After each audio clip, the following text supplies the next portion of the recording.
ನಮಸ್ಕಾರ, ನೀವು ನೋಡ್ತಾ ಇದ್ದೀರಾ ನ್ಯೂಸ್ ಫಸ್ಟ್. ನಾನು ವಿದ್ಯಶ್ರೀ. ಈ ಕ್ಷಣದ ಪ್ರಮುಖ ಸುದ್ದಿಗಳನ್ನು ನೋಡ್ತಾ ಹೋಗೋಣ. ಅದಕ್ಕೂ ಮೊದಲು ಹೆಡ್ಲೈನ್ಸ್.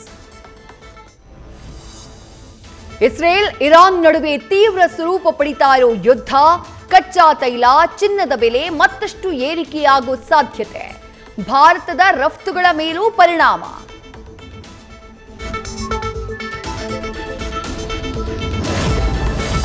ಉಡುಪಿಯ ಬೈಂದೂರು ತಾಲೂಕಿನಲ್ಲಿ ಸುರಿದ ಅತಿ ಹೆಚ್ಚು ಮಳೆ, ಉಕ್ಕಿ ಹರಿದ ಎಡಮಾವಿನ ಹೊಳೆ, ಮನೆಗಳು ಜಲಾವೃತ. ಇನ್ನೆರಡು ದಿನ ಆರೆಂಜ್ ಅಲರ್ಟ್.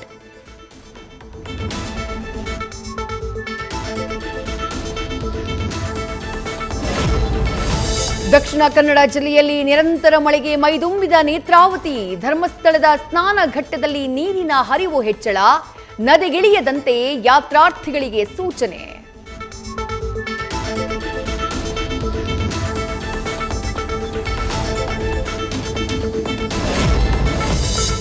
ದೇವರನಾಡು ಕೇರಳದಲ್ಲಿ ವರುಣ ನರ್ತನ. ಕಾಸರಗೋಡು ಜಿಲ್ಲೆಯ ಮಧೂರಿನಲ್ಲಿ ಮಹಾಗಣಪತಿ ದೇಗುಲಕ್ಕೆ ಜಲ ದಿಗ್ಬಂಧನ. ದೇಗುಲದ ಅಷ್ಟ ದಿಕ್ಕಿನಲ್ಲೂ ನೀರೋ ನೀರು.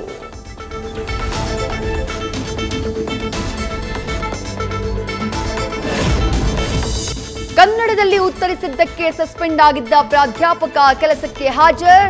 ನ್ಯೂಸ್ ಫಸ್ಟ್ ವರದಿಯಿಂದ ಮತ್ತೆ ಕೆಲಸಕ್ಕೆ ಕರೆದುಕೊಂಡ ಆರ್ವಿ ಸಂಸ್ಥೆ.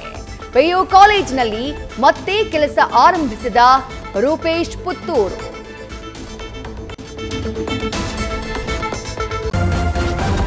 ನ್ಯೂಸ್ ಫಸ್ಟ್, ನಿರ್ಭೀತಿಯಿಂದ ನಿಮ್ಮ ಪರವಾಗಿ.